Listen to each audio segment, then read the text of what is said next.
I'm Dave Greenwood, and this is Overcoming Distractions. If you are an adult with ADHD, a busy professional, an entrepreneur, a high achiever, or just need some strategies to navigate your adult ADHD, you're in the right place. Who am I? I'm an entrepreneur with ADHD and the author of 2 books, Overcoming Distractions and Overcoming Burnout. I coach and mentor people just like you, and together we navigate the ups and downs of adult ADHD. From getting out of our own way to helping people just like you thrive in the workplace. That's what I do. Want more info on working with me? Hit overcomingdistractions.com. Ready? Let's get to today's podcast. All right, everybody, we're back. You are on Overcoming Distractions. If you are that busy adult with ADHD, or you think you have ADHD, we don't turn anybody away here. So welcome. And as I always say, if you've been listening for a while, welcome back. If you're new, then welcome. I think you are in the right place. So, and as I always do, we try to kind of get right into our discussion. So, but let me just set this up a little bit. As you've seen in the title, we're going to talk about maybe not being aware you had ADHD in your teens or your 20s or even your 30s, right? So, and I can't tell you how many people have come to me over the years that I have talked to, that I have helped through certain situations, that got diagnosed in their 40s and 50s. And I think some of us may have thought we had ADHD, or over the years maybe started to kind of realize that maybe our brains operated a little differently. So, and one very common scenario, and I think our guest probably has heard of this as well, is I hear this over and over again where an adult took their child to get diagnosed, and then the doctor looked at them and said, "Hey, you know what? Maybe you should go and see somebody and just run through the process." So, I also know many people in this situation did great in school, have advanced degrees. I've talked to many of you that are PhDs, CEOs, et cetera, have immense success in your career and in your life. But then life happens. Um, and then we realize that maybe part of us starts to have some challenges of keeping up, and we ask why. So today we're talking about being diagnosed later in life. That could be 30, 40, 50 years old, and so on. Um, but even if you were diagnosed as a kid, don't tune out. I think you're going to learn a lot about yourself, hopefully. And I think you're going to take away some good stuff here. So today we have Dr. Jennifer Dahl. She is a grief-informed neurodivergence specialist and the founder of ADHD Holistically. And she empowers people with ADHD to transform daily struggles, I know we have them, into opportunities for growth and self-discovery. Did I get most of that right? You got most of that. You got all of it right. Cool. Perfect. All right. So, Yes. so before we dig in, first, welcome. I'm glad we were able to connect. I know we've been trying to connect for a few months here, and life has Yes. happened. So, but I'm glad we were able to do this. So, would you just tell people briefly about, again, who you are, your practice, who you work with, that type of thing?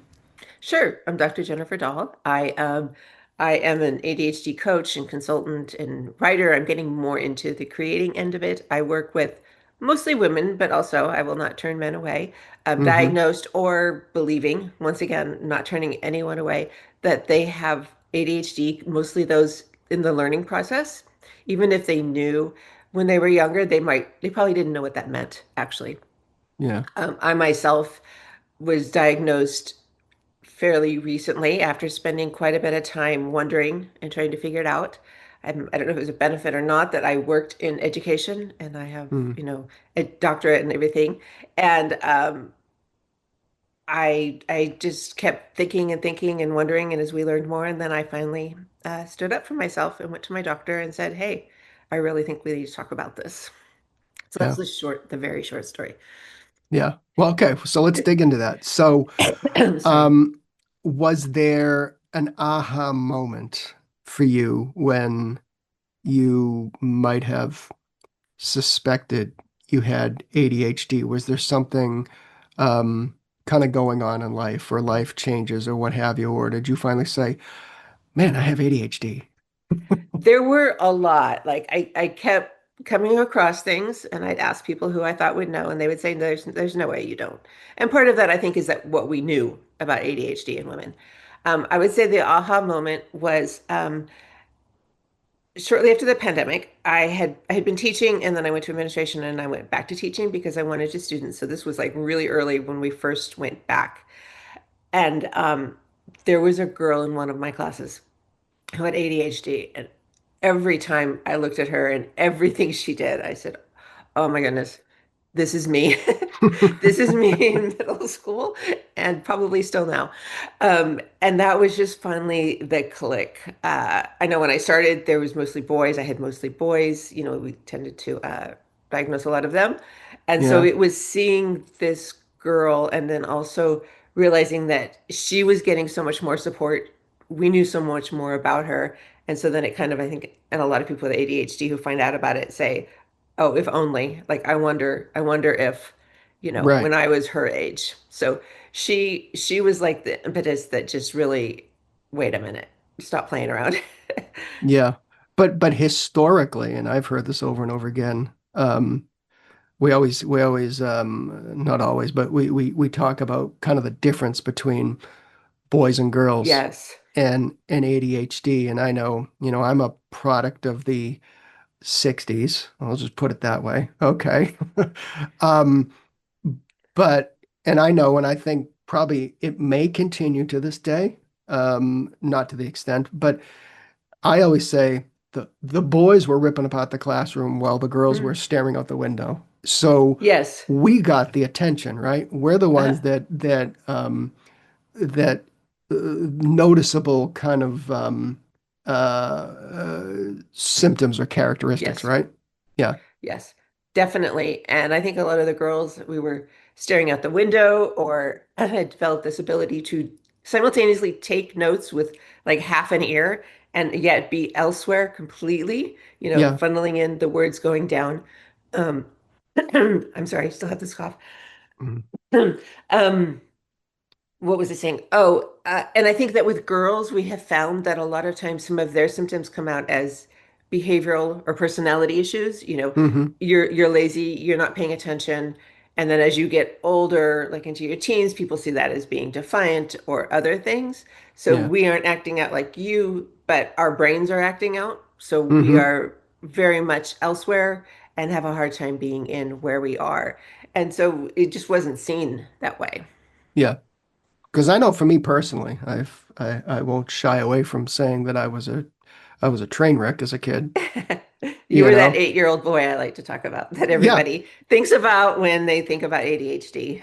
Oh yeah, yeah. I probably drove my mother crazy. I mean, just because I was so hyper. There was so much energy that just needed to Yeah. to come out when I was younger. So now I would be perfectly happy living in a cabin in the middle of the woods. I I, don't know what changed. I think we've all fantasized about that, but But I've kind of learned to kind of calm myself down. So walk us yep. through because I think a lot of people um like I said, people reach out to me and said, I never got diagnosed. I think I have Right. ADHD. And some of us can figure it out by kind of the things they do or Yeah. don't do, or, you know. But if somebody's listening, walk us through your journey of, if you want to call it that, of being diagnosed later in life. I mean, how did you start the process? And what can somebody expect by being diagnosed in their 40s or 50s? So, as I think probably typical for a lot of ADHDers, I did the deep dive on myself I did the research. I already knew a lot from my education, from what I was doing.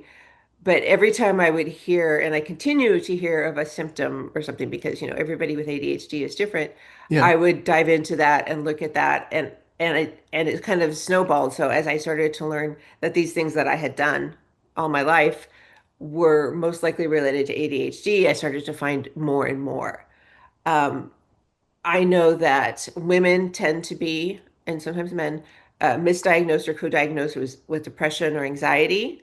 So when I would say I went through my life, and school is very structured. I knew how to do Hmm. school. School is a game. I Right. knew. I stayed in school. I got master's degrees and a doctorate. I taught in Right. school. I knew how to play that game.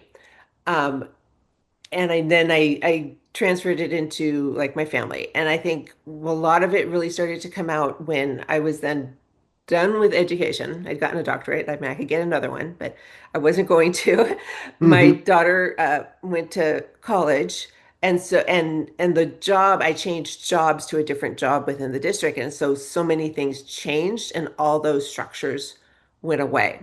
Yeah. And that's, I think, when I really started to struggle and when more of the ADHD came out. But when I first went to a doctor, it was, oh, you have depression. Let's give you an antidepressant, which, Yeah. that happens, I think, a fair amount to women in particular. And that really didn't take care of much of it, Right. because it wasn't looking at any other option of what it could be. And the meds did all kinds of things to me.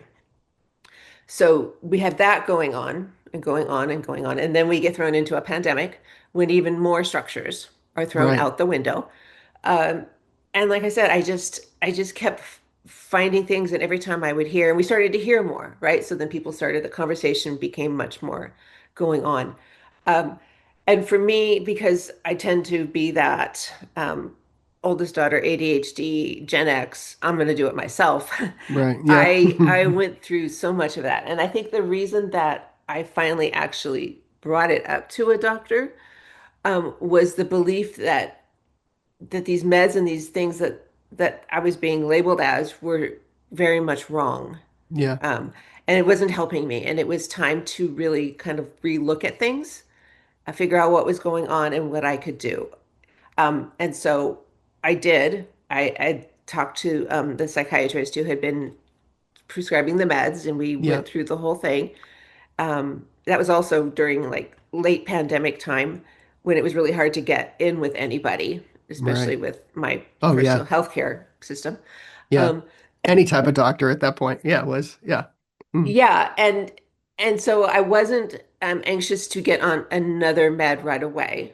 And the process of going off the other one, because it was one of the worst to be on, was difficult. But it was some validation, and then what can I do instead? Because I also felt like before with the other things, the medical diagnosis is just here's a med, just take this. And I wanted to really explore what other things I could do, what other things, and then that led to me wanting to help other people Yeah. because I know that when I hear other people's stories, it means something to me. And a lot of people would say to me that they learned a lot from me, that I inspired them, that, I made them or I encouraged them to look at themselves and do what they wanted to do. But I think you touched on something is um one of the first things is Uh-huh. you really should kind of do a little bit of research on your Yes. own because if I hear you correctly, you were misdiagnosed at the Right. beginning of the process. Instead of and I hear this all I hear it the other way around too, where Mm. somebody was, diagnosed with ADHD and then ended up having something else. So it's a Yeah, complex area for somebody to navigate, right? it is. And I think, then you end up with a doctor, and it depends what your doctor knows and what you feel comfortable talking to your doctor about and what they hear.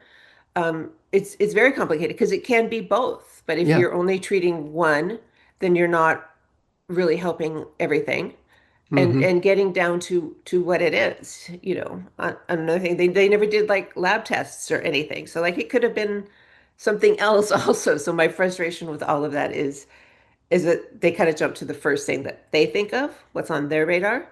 And so what I really like to tell people is to really dive into yourself, like what's going on. If you think you have ADHD, it's because you've heard something, some quiz, some survey, something somebody has said has triggered something in you, Yes. has caught your attention. So start there. Like find out more about that. Do you really, and whether you actually have ADHD or not, if whatever you heard about having time blindness, for example, look at that, see what you can do about that, and then go from there. Because then, if you do decide to go to a doctor, you have information and data, and you know about yourself. And if they say, "Oh, well, we just need to wait," or "Oh, you just need more sleep," or whatever, you can fight back a little bit. And if nothing else, you can continue on that journey yourself because there's so much you can do without actually a doctor's blessing, if that's what needs to Right. happen. No, and I think adding, or continuing the conversation of complexity, I Hmm. always like to say, those of us with ADHD don't own Hmm. procrastination, right? Hmm. We don't own some of these things we do or don't do. I mean, Yeah. so somebody may be a huge procrastinator, but doesn't have ADHD, right? There's just other things Right. going on that, like, we always talk about the emotional aspects of, what are your thoughts when you want to go write the report to your boss and you just can't do it, those types of things, it does just because you goofed off on it doesn't mean you have ADHD, No. right? Yeah, And just because you have ADHD doesn't give you permission to just blow everything off. You still true. hopefully want to do your things, which that kind of leads into, one of the things I'm really interested in is I call it ADHD plus one, is this idea that, even if you do have ADHD, you probably also have something else. If nothing else, the stressors of living through this world, this life, but other things like I know for me with grief and other things, and they just all come together. And even for doctors, then separating it out is hard. So Right. that, not that is all your job, but if you look inside yourself and like what's really causing me the most struggle right now, like what do I most want to start at? Because ADHD wants to take it all on and fix it all, Yeah. like yesterday. But starting the most success is like just starting really small and back to what you said, like whether it actually is ADHD or not, taking a look at yourself, you can see and kind of go in there and try to make some little changes that that might help out. Right. And then as we touched on, you add different things going on in your life or different, the new term is like seasons of life. So, Yes. for example, I would I would guess that there are a good amount of people in their 40s and 50s that now have to maybe assume the role of a caregiver. They have aging Hmm. parents, which can be stressful. It can be unpredictable. It can be a whole host of things, which then gets us mentally and physically tired. And Hmm. then so now we've got all these elements like playing a role, and then we throw in ADHD. Hmm. So when maybe we kicked a little ass in our job up to like 45, right? And then all of a sudden, Yeah. we started to get stressed out and other things started happening. And then it just kind of came came to a Yeah. boiling point, right? Right. Because you probably, sorry, you probably knew the rules, the game of your job. Right. And then taking care of a parent or taking care of a child who's now a young adult or other things that may be going on, this adds Hmm. a cognitive load and a new game that you don't know the rules. Yeah. And I think a lot of those extra things involve then other people. At work, you have these rules and there's HR, and there's things you do and don't do. But dealing with your parents, your children, other people, other situations with other people, the rules are hazy. And Yeah. so that just adds a big load, cognitively, executive function, emotionally, all of that, um, Yeah. Or the young professional that yeah. was crushing it in business. And then all of Hmm. a sudden, kids come into play Hmm. and they get exhausted because you're taking care of young kids and then you got to get them to the school bus and there's all those kind of, Yeah. phases of life that, you know, before kids, not that, I mean, kids are wonderful. Don't mistake what I say, Hmm. people, okay? But it does take an element of energy out of your days and weeks and life that Hmm. that can make navigating other Uh-huh. things a little more Yeah. complex. So how do you, now that you kind of went through this, not as a kid, how do you advise somebody to handle or navigate that later in life diagnosis? Because I know I've talked to so many people, they feel relieved because they now Hmm. kind of figured out why they did or didn't do certain things. Some people are just devastated and they go through this process of, oh, I have ADHD, and so how would you advise somebody to move forward after that process? Yeah, people feel that. They also feel a sense of grief, like I talked about, like, oh, what if we had known, or anger, why didn't anybody do anything? I think in navigating it, it's one of those things where you really can work on looking at yourself, like really examining it, whatever kinds of processes help you get more into yourself and look at it. Whether you're relieved, okay, great. What do you want to do with this information? Because it's information, is what it is. It's not a death sentence. It's information. Yeah. If you're sad about it, if you're disappointed about it, okay, so I have this information. What part of it talks to me? Because you can see here this ADHD diagnosis and you can get this whole list of hundreds of traits, but what really applies to you and what really both makes your life a little bit of a struggle that you could work on, and also not forgetting that there are good things to it. I'm not one of those ADHD is a superpower people, but there are ways, like the ways we tend to think. We tend to have the ability to come up with lots of ideas and think outside of the box, and maybe embracing what you do well, you know, so that just like any other diagnosis, if you get sick, anything else, looking at what it really means, why you're telling yourself these stories, and trying to move on from there. And maybe it means seeing a therapist, reading more, talking to somebody, a coach, um, taking a real look at your life and if there's changes that needs to happen. Maybe you've been struggling at your job because of this, and now you know why you're struggling. Especially sometimes like after you've been promoted or something, you've Yeah. been really good at a job and then you get a promotion and that isn't matching your abilities as well. And it's a deeper conversation with yourself, right? Yeah. It's just like, Yeah. oh, all right, I have ADHD means I need to go on Amazon and buy a timer. Cool. I'm fixed. Yeah. I mean, that might work, you know. Yeah, really having those deeper conversations with yourself. What works, what doesn't work. Most likely, it's been there all along. So like what's one time in the past where I succeeded with something? What did I do and can I bring it Yeah, what forward? was the environment? What were the Yeah. circumstances? You're right. I mean, I think we need to look back and and I think a lot of people who are like in the coaching or mentoring space, Mhm. they always ask somebody on their sessions, okay, what good things happened between the last time we met? What was Yeah. positive? All right, now let's dig into what you struggled with, and what do we learn Yeah. from both of those Hmm. situations, right? Right. And celebrating that, and I really believe in just taking little steps. Yeah, Back to I want to buy this 500-page book on Amazon about ADHD and it's got a plan and I'm going to have it all done by tomorrow. But I'm not. I'm going to read the first few chapters and it's going to go on the bookshelf and that's going to be the end of it.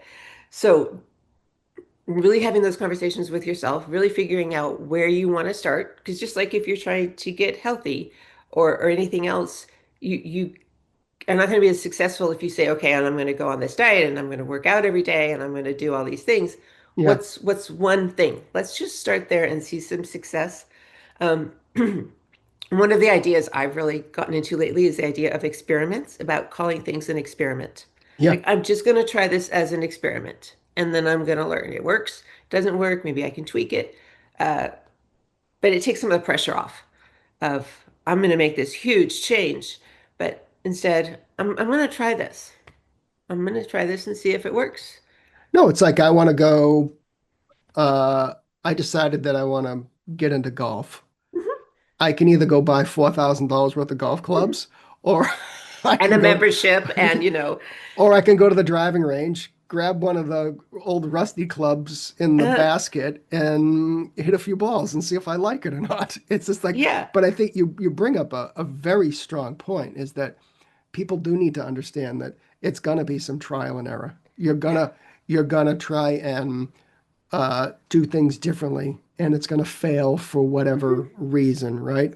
Or you're gonna have a happy accident and Hmm. realize that, I was just talking to somebody, I like the audiobooks, but when I put them in the car, I realized after 15 minutes, I didn't hear a word the person said, the author said. I started listening to audiobooks in the gym and I heard every word the Hmm. person said. I can't explain it. I'm sure there's some scientific whatever to it, but it was a happy accident. And I've read, I'm putting my quotes up here. I Yeah, listened. I listened to a ton of books in the gym in the past few years.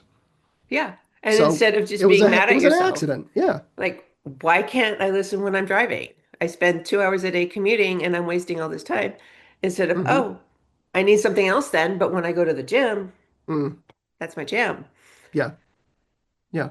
So what, and I know we've kind of touched on it a little bit, but what did you learn that could help others listening to this? Maybe some kind of concrete type of um, things that, after your diagnosis and then from your professional training as well, you know, what what worked well and what maybe should you avoid? I know we talked about the $4,000 golf clubs and stuff like that, but I mean, I always want people to kind of walk away from the Sure. podcast with some kind of things to think about and maybe to kind of put into action, so to speak.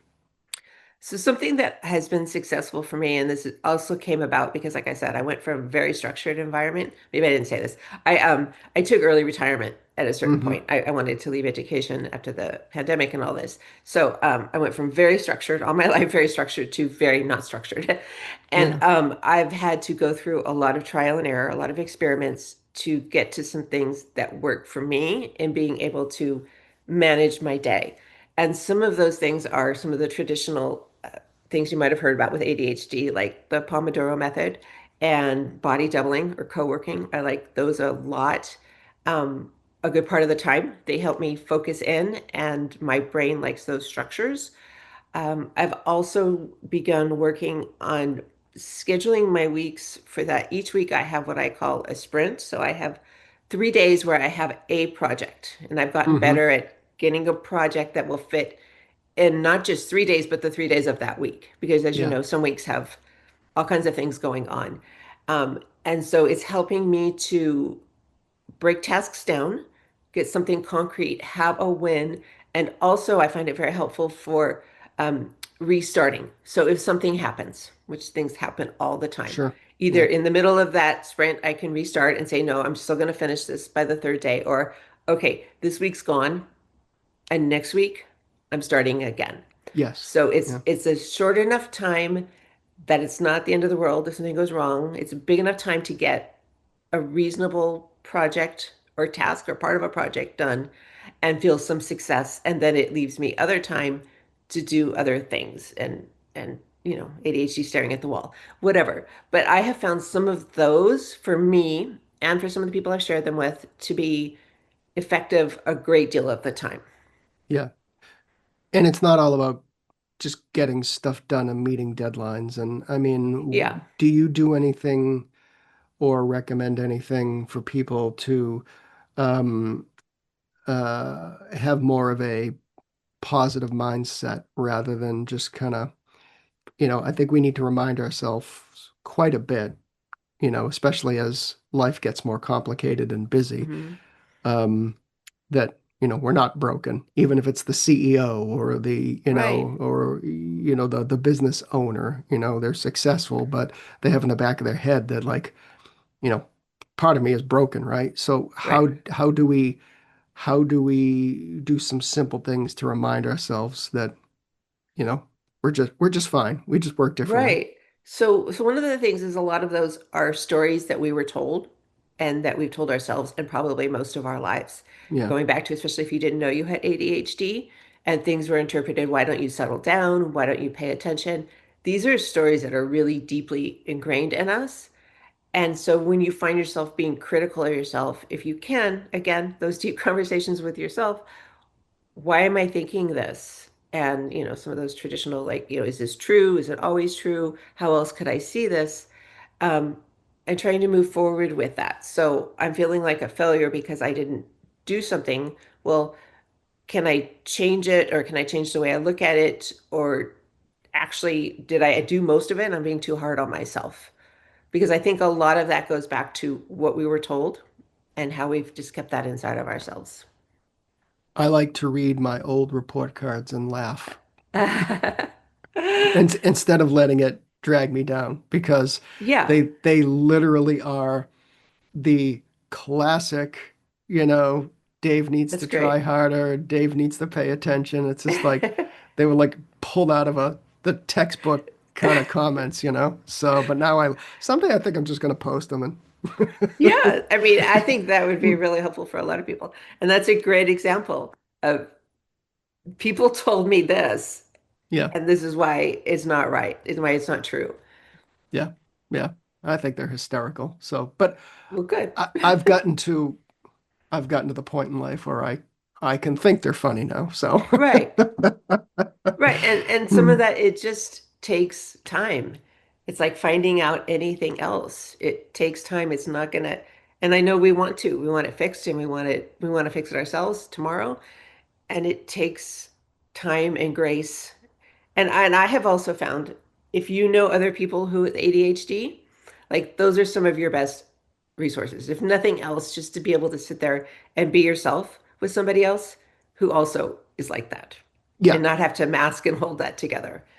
no, because it's true that a lot of people don't get us. That, Right. I don't mean that in a rude way. It's No, I just like know.